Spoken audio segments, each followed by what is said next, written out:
السلام عليكم ورحمة الله وبركاته. هذا هو مالين كله إيوه إسلا برنامج كي بدا من إيوه براروجين بلشو قيب تاني وحان كسو قنانو دينا وقيبتي سدحاد إيه سؤالها كساب سنة قودهان علم النفسي سيدا أن ودا أكسون هاي بلشدة الصوماليات وحا أي أركتي أن حقيقي آد وناكسنين أي كبحسا دادك لا إلدران حنونا دا دميركا ama guud ahaanba inta aan mar waliba maqalno ama sida aan ka warqabno in dadkeena ay kaliya u kala saaraan badankood aan iraahdee qof xanuunka nafsiga ama dhimirka aad ula ildaran oo la waashay oo ay ka muuqato iyo qof fayow mararka qaar waxaa la yiraahdaa warwaali iyo fayoobi wax u dhaxeeyo ma naqaana miya marka Cabduqaadir waxaan weydiinaynaa ama qoraaga buugga daryeel bulsho cinwaan hoosaadkiisa ahaa faham buuxa ka hel cilmi nafsiga ama qaybaha kala duwan ee cilmi nafsiga. Cabduqaadir aad iyo aad u mahadsan tahay qaybo badan oo dhinacaas wacyigelinta arrimahan cilmi nafsiga ku saabsan bulshadeena xaqiiqdii way u baahan tahay iyadoo aan ognahay inay jirto xitaa in la isku caayo qofka hadduu wax yar oo walwalkiisa bato ama uu xaalad nafsaani ah galo marka ugu dambeyntii waxaa dardaaran ah aniga iyo daawadayaashaba aad nooga tagaysaa. Fataax waa mahadsan tahay fursadan aad iyo aad kaa mahadcelinaa runtii waa fursad aad iyo aad qaali u ah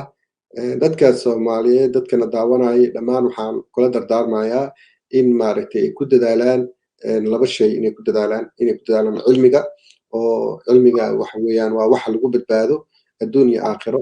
marka cilmiga in lagu dadaalo iyo inaad ficil leedahay ficil inaad samayso oo ficil la socdo marka cilmi leeyahay waxa waa haduu diini yahay haduu maadi yahay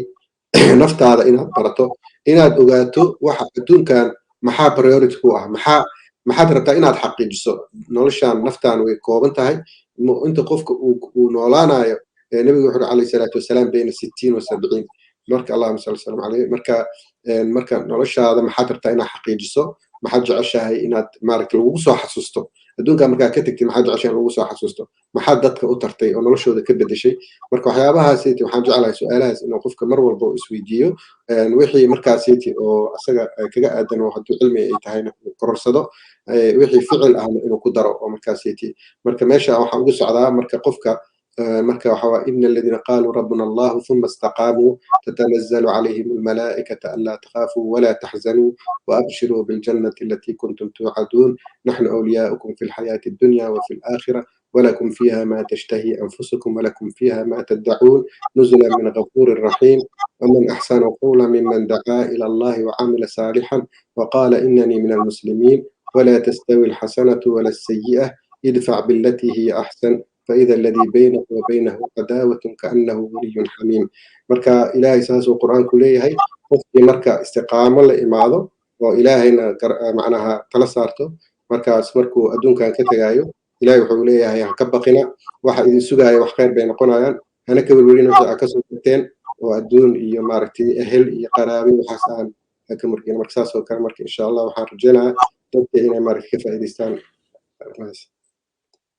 aad iyo aad u mahadsan tahay Cabduqaadir daawadayaasha ku taxan barnaamij hadsan tihiin